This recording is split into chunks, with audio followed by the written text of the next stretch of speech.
হাই বন্ধুসকল, আপোনালোকক আমাৰ ইউটিউব চেনেলৰ অন্য এটা ভিডিঅ'লৈ স্বাগতম জনালোঁ। বন্ধুসকল, আপোনালোকে নিশ্চয় গম পায় যে চৰকাৰী ঘৰৰ পইচাৰ প্ৰথম কিস্তি ৩৭,৫০০ টকা মুখ্যমন্ত্ৰীয়ে সোমোৱাই দিলে। প্ৰধানমন্ত্ৰী আৱাস যোজনা 2 লাখ হিতাধিকাৰীৰ একাউণ্টত অলৰেডি চৰকাৰী ঘৰৰ প্ৰথম কিস্তিৰ পইচা সোমাই গ'ল। আৰু চাওক বন্ধুসকল, পিছত যিসকলক জিঅ' টেকিং কৰিবলৈ মুখ্যমন্ত্ৰীয়ে কৈছিলে, যিসকল জীৱিকাসখীয়ে জিঅ' টেকিং কৰিব, জিঅ' টেকিং কৰিলেহে যিসকলৰ নাম নাই অহা ছেকেণ্ড লিষ্টত নাম আহিব। আৰু সেই জিঅ' টেকিং কৰিবলৈ হ'লে চাওক, জব কাৰ্ডৰ প্ৰয়োজন হ'ব। যিহেতু চৰকাৰী এটা ঘৰ লাভ কৰিবলৈ জব কাৰ্ডৰ প্ৰয়োজন হয়, জব কাৰ্ড এখনৰ প্ৰয়োজন হ'ব। যিসকলৰ ওচৰত জব কাৰ্ড নাই, আপোনালোকে কেনেকৈ ডাউনলোড কৰিব, বা যদি আপোনালোকৰ জব কাৰ্ডখন হেৰাই গৈছে বা ফালি গৈছে বা আপোনালোকৰ ওচৰত নাই, আপোনালোকে যদি এপ্লাই কৰিছিলে বা নাই পোৱা এতিয়ালৈকে এপ্লাই কৰাৰ পিছত আপোনালোকে কেনেকৈ ডাউনলোড কৰিব চাওক। ভিডিঅ'টোত সকলোখিনি কথা দেখুৱাই দিম আপোনালোকক। নিজৰ মোবাইলতে 2 মিনিটৰ ভিতৰতে আপোনালোকে জব কাৰ্ডখন ডাউনলোড কৰিব পাৰিব। ডাউনলোড কৰি চাব পাৰিব এক্টিভ হৈ আছে নে নাই হোৱা, বা সকলো ডিটেইলছ আপোনালোকে চাব পাৰিব। আপোনালোকৰ নাম, ফটো সকলোখিনি আহি যাব। ভিডিঅ'টো শেষলৈকে চাই থাকিব। আমি ভিডিঅ'টোৰ জৰিয়তে A to Z আপোনালোকক দেখাই দিম। আৰু যিসকলে চেনেলটো নতুন ভিজিট কৰিছে বন্ধুসকল, চেনেলটো ছাবস্ক্ৰাইব কৰি ল'ব। এনেকুৱা ধৰণৰ দৰকাৰী ভিডিঅ'বোৰ আমি প্ৰতিদিনে দি থাকোঁ। তাৰ কাৰণে আমাৰ চেনেলটো ছাবস্ক্ৰাইব কৰি ল'ব, যাতে চবতকৈ আগত আপোনালোকে ভিডিঅ' লাভ। ইয়াৰ কাৰণে বন্ধুসকল, আপোনালোকৰ মোবাইলৰ যিকোনো এটা ব্ৰাউজাৰ অ'পেন কৰিব। অ'পেন কৰি তাত টাইপ কৰিব এনৰেগা বুলি টাইপ কৰিবলৈ চাৰ্চ কৰিব। চাৰ্চ কৰাৰ পিছত ইয়াত যিটো প্ৰথমত অপশ্যন আহি যাব আপোনালোকে দেখিবলৈ পাইছে নিশ্চয়, enrega.nic.in এনৰেগা। সেই অপশ্যনত আপোনালোকে ক্লিক কৰি দিব। ফাৰ্ষ্ট অপশ্যনটোত ক্লিক কৰি দিয়াৰ পিছত জব কাৰ্ডৰ যিটো অফিচিয়েল পেজ হয় বা অফিচিয়েল যিটো ৱেবছাইট হয়, তাত এনেকৈ অফিচিয়েল পেজখন এনেকৈ খোল খাই যাব। ইয়াত আপোনালোকে তললৈ আহিব। তললৈ আহি পেলাই এটা অপশ্যন পাব চিলেক্ট ষ্টেট UT। ইয়াত আপোনালোকে ক্লিক কৰিব। ক্লিক কৰাৰ পিছত ইয়াত আপোনালোকৰ ষ্টেটটো চিলেক্ট কৰি ল'ব, অৰ্থাৎ আছামটো আমি চিলেক্ট কৰি ল'ম। এনেকৈ আছামটো চিলেক্ট কৰি ল'ব। আছামটো চিলেক্ট কৰাৰ পিছত এনেকৈ পেজখন চাইডত আপোনালোকে দেখিবলৈ পাব আছাম আহি যাব। ইয়াত নীলা আকাৰ চিনডাল অপশ্যনটো দেখিছে আপোনালোকে।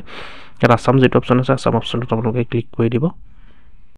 আছাম অপশ্যনটোত ক্লিক কৰি দিয়াৰ লগে লগে নতুনকৈ পেজ এখন মুকলি হ'ব। ইয়াত ডিষ্ট্ৰিক্টখিনি মুকলি হৈ যাব। আপোনালোকে আপোনালোকৰ যিটো ডিষ্ট্ৰিক্ট হয়, ডিষ্ট্ৰিক্টটো চিলেক্ট কৰি ল'ব। আপোনালোকৰ যিটো ডিষ্ট্ৰিক্ট হয়, ডিষ্ট্ৰিক্টটোত ক্লিক কৰি দিব। ক্লিক কৰি দিয়াৰ লগে লগে আকৌ নতুন এখন পেজ মুকলি হ'ব। ইয়াত আপোনালোকে ছাইডত ব্লকৰ নামটো পাব। আপোনালোকৰ যিটো ব্লক পৰে, সেই ব্লকটো চিলেক্ট কৰি ল'ব।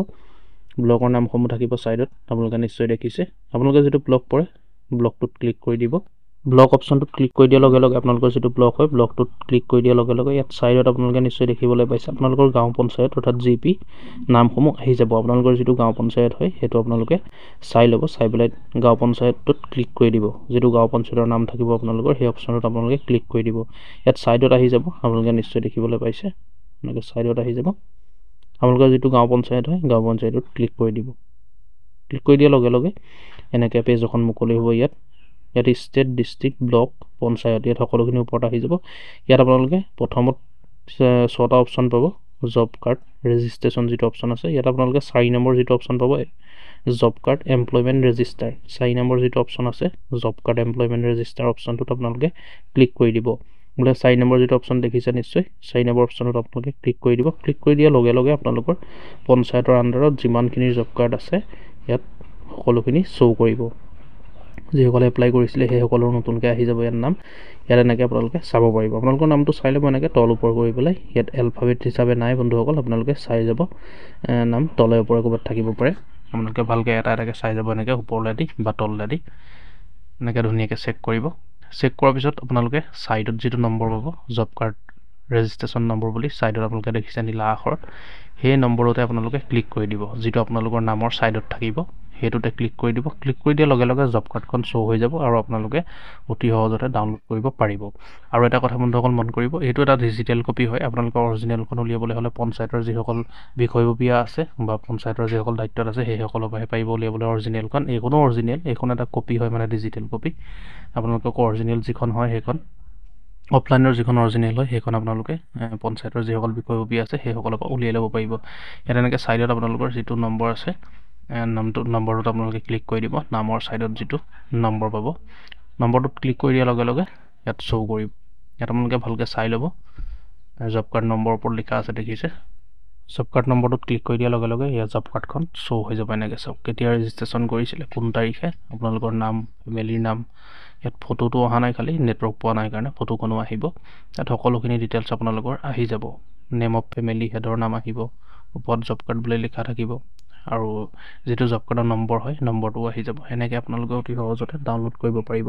আৰু ডাউনলোড কৰি এই কপিটো আপোনালোকে যিসকলে ঘৰ পাইছে বা যিসকলে আকৌ জীৱিকাসখীসকলে জিঅ' টেকিং কৰিছে ঘৰৰ, সেইসকলক আপোনালোকে এইখন দেখুৱাব পাৰিব। এইখন দেখুৱালে আপোনালোকৰ জিঅ' টেকিং হৈ যাব। আৰু এইখন আপোনালোকে এবাৰ চেক কৰাই ল'ব। যে আপোনালোকৰ এখন এক্টিভ হৈ আছে নে নাই হোৱা। ইয়াত আপোনালোকে যিসকলৰ এক্টিভ হৈ আছে সেইসকলৰ শ্ব' কৰিব, যিসকলৰ এক্টিভ নাই হোৱা সেইসকলৰ শ্ব' কৰিব।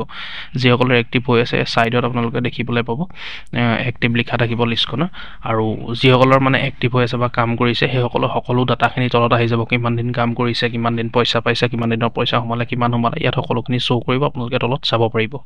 এনেকৈ আপোনালোকে অতি সহজতে ডাউনলোড কৰি ল'ব। ওপৰত থ্ৰী ডটত ক্লিক কৰি ডাউনলোড অপশ্যনটোত পাব, আপোনালোকে ডাউনলোড অপশ্যনটোত ক্লিক কৰি দিব। ক্লিক কৰি দিয়াৰ লগে লগে চব ডাউনলোড হৈ যাব।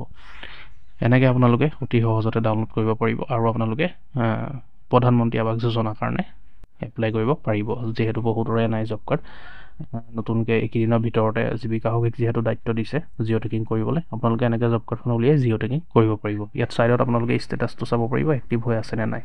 ছাইডত এনেকৈ চাই ল'ব, যিসকলে এক্টিভ হৈ আছে সেইসকলেহে কিন্তু এপ্লাই কৰিব পাৰিব। এইখন জব কাৰ্ড ভেলিডিটি বা কাম কৰিব তেতিয়াহে যেতিয়া এক্টিভ হৈ থাকিব। আৰু আপোনালোকে যদি ইয়াত এক্টিভটো চাব নোৱাৰে বা এক্টিভ নাই হোৱা, তেতিয়া আপোনালোকে পঞ্চায়তৰ যিসকল বিষয়ববী আছে সেইসকলক আপোনালোকে যদি দি দিয়ে সেইখন প্ৰিণ্ট আউট এটা কৰি পেলাই তেওঁলোকে চাই দিব। যদি এক্টিভ হৈ আছে তেন্তে আপোনালোকে এপ্লাই কৰিব পাৰিব বা জিঅ' টেকিঙৰ ফৰ্ম ফিল আপ কৰিব পাৰিব। গতিকে ভিডিঅ'টো গম পালে নিশ্চয় ভিডিঅ'টো শ্বেয়াৰ কৰি দিব। বহুতে প্ৰব্লেমত পৰি আছে এনেকুৱা বন্ধুসকল, যাতে সকলোৰে সুবিধা হয়। ভিডিঅ'টো শ্বেয়াৰ কৰিব, ভিডিঅ'টো লাইক কৰিব। কিবা সুধিবলগীয়া থাকিলে এতিয়াও নিশ্চয় কমেণ্ট কৰি জনাব। আৰু এনেকুৱা ভিডিঅ'বোৰ প্ৰতিদিনে আমাৰ চেনেলৰ জৰিয়তে দি থকা হয়, তাৰ কাৰণে আমাৰ চেনেলটো ছাবস্ক্ৰাইব কৰি ল'ব, যাতে আপোনালোকে দৰকাৰী ভিডিঅ'বোৰ প্ৰতিদিনে পায়। ধন্যবাদ।